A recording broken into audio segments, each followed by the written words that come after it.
Здравствуйте, дорогие зрители! Сегодня я расскажу, что можно и нельзя делать в Яблочный Спас. Яблочный Спас отмечается 19 августа. Вечером перед праздником проходит большое церковное богослужение, а утром – литургия с крестным ходом. Верующие украшают храмы лампами.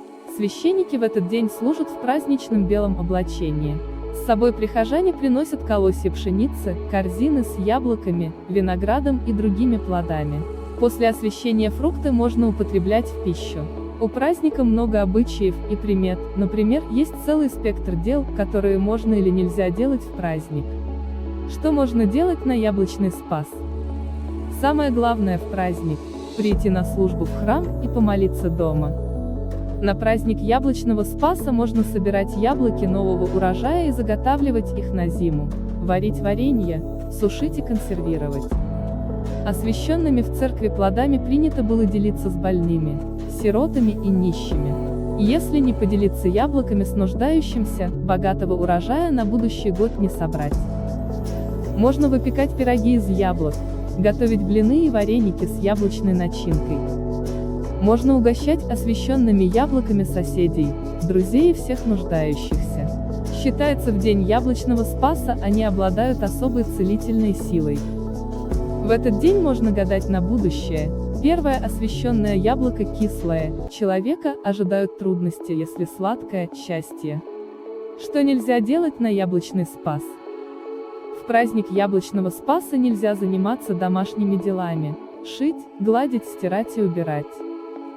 На праздник Яблочного Спаса категорически нельзя жадничать, ругаться и сквернословить.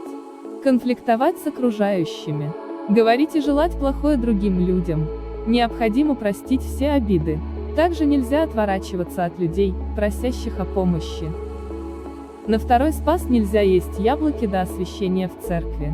Раньше, только после посещения богослужения в праздник Яблочного Спаса, люди начинали собирать фрукты нового урожая и благодарить Бога за все его дары.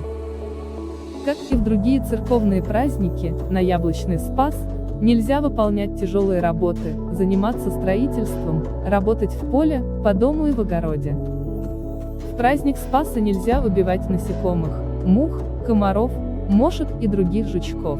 Это считается плохой приметой и может принести несчастье.